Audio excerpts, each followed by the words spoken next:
Yeah, good day, everyone. My name is Toyosi Labeldo. I'm the principal immune consultant of Trolling Immune Services. So I'm back in the office. I'm talking to you from our office in Edmonton, Canada, and I've had to travel to three countries. I was in the UK, I was in Spain, and I was in Paris.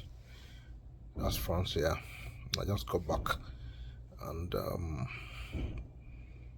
I had an experience which I feel I need to share. And the I think what I'm talking about today is talking about why you need to get a second passport. Why you need to have a passport that would allow you to travel to over 180 countries of the world without the need for a visa. I have one. I made use of it. I tested it, and I saw the difference between having just one passport and maybe having this one in addition to it. So now let me begin my story. Yeah, I said I just came back from a tour of UK, Paris, and Spain. Just Spain, yeah, not Netherlands. I went to Spain, I went to Paris, and I also went to UK. Now, my trip from Canada, my first trip was from Canada to the UK. That was the first trip that I made out of that trip, and there was someone that was with me on this trip from Canada who had a Nigerian passport alone. I had a Nigerian passport, I also had my Canadian passport. So now I said, okay, let's do check-in together. I was trying to check it online, but because we wanted to travel together actually, I was trying to check it online, but I saw that I could do check-in for myself, but I could not finalize the check-in for the other person. The reason was because she had a Nigerian passport. They needed to see the visa that would allow her to enter that country before they would allow her to check in online. So she couldn't check in. So can you see the difference? Number one, I was able to check in online right from my house. She was not able to check in. She had to come to the airport to check in. Now at the airport, when we got to the airport in Edmonton, we were together. We moved together to the counter so that they could do it together and all that. Since we planned to travel together and all that, and you know that in 2-3 minutes they were done with me. My bag had been collected, it has gone, but they were still battling with her passport for 30 minutes. I can tell you, they were asking questions from her. What visa are you using to go to where you are going to? Okay, it's here. Check it. It's there and all that. They were asking for what else they even ask for. They were just asking for so many things that was like, wow. So if I also did not have this Canadian passport, is this how they would have delayed me asking one or two questions and all that?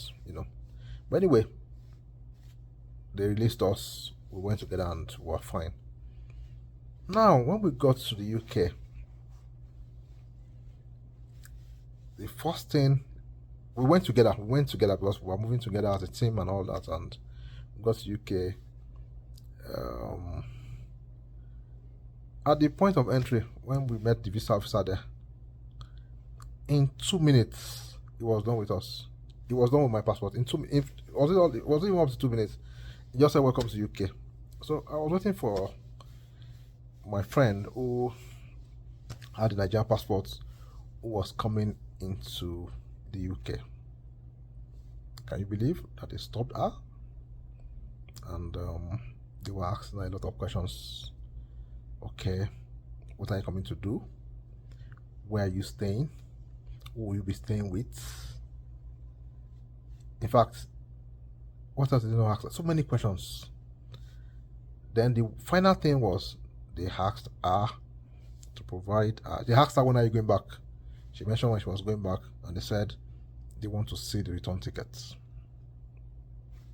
I can tell you, we're like, wow, we're going together, we're coming together. So, well, she has to answer all those questions. If they don't see the return tickets, they might have to deport her or send her back to where she's coming from. Luckily, we had it. but we just didn't print it. She didn't print it. It was inside her phone, so we had to open it. Even when she opened it and showed it to her, the visa officer was saying, I can't see the time of the flight and all that. I had to collect it from her that, oh, let me see. It's there. This is the time of returning and all that and all that and all that. They took an extra 20 to 25 minutes before she was released. All because she had a Nigerian passport and not a second passport like I did. I had my Canadian passport, and in 2 minutes I was done with the visa officer at the point of entry. So you can see the difference between you having just a Nigerian passport and you having a Canadian passport that gives you free access to over 180 countries of the world.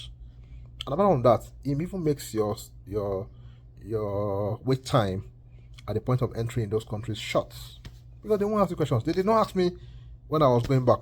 They did not ask. They did not ask me that they wanted to see my return ticket and all that. I was not asked that. I was just given free entry. And I can also tell you that when we came back together, when we were coming back also, the same thing happened. We came back through UK too, and they started asking questions. Where's your visa? We are going through UK, Amsterdam, then Canada. Now the first airline officer who was going through the documents did not even understand. She was saying she's not eligible to travel to Canada. Why? I was like, okay, well, you can see a visa. The visa is in that passport. Yeah, so why? But she was saying, okay, she can't go through Amsterdam because she doesn't have visa for Amsterdam and all that and all that and all that. And we're like, oh, there are rules that, guys, these are your rules. We were just telling, as in, it was as if she didn't know what she was doing. That delayed us again for like 15 minutes. She had to call a spray officer to explain the circumstances to her. And that one I said, okay, I'll get back to you. That one I came, I think we had to put a code inside the system. But meanwhile, when I gave them my passport, in 10 seconds, they were done with me. They were done. I didn't have to waste time or wait for them to start calling a superior officer to do anything. So what am I trying to say is that there are so many benefits when you have a passport like a Canadian passport that gives you visa-free access to so many countries in the world, including USA, UK, Netherlands, France, and all that. And I can tell you, this time around that I went to France, I remembered 2017, I applied for a visa to go for France. I was refused. I was so annoyed with them. I applied a second time. I was refused. But at that time, I had a lot of travel history to US, UK, in the same passport that they were refusing me. But this time around, I did not even have to apply for a visa. I just bought my tickets a day before, and the next day I flew to France. It was as simple as that. I did not have to bother myself to go and queue for a visa, to go and wait for a visa, or apply for a visa and wait for 2 months or 2 weeks or whatever time they process their visas. Just because I had a Canadian passport that gives me free access to over 180 countries of the world without the need for a visa. So this is my personal experience during this journey, and I just had to share with you guys. If you want to become a permanent resident of Canada, and you also want to become a citizen of Canada, I can be of help. I'm a licensed immigration consultant in Canada, and I've assisted so many people migrate to Canada, so I'm sure I can also be of help to you. You can reach out to me through my WhatsApp number. My WhatsApp number is +1 587 568 6124. See you guys.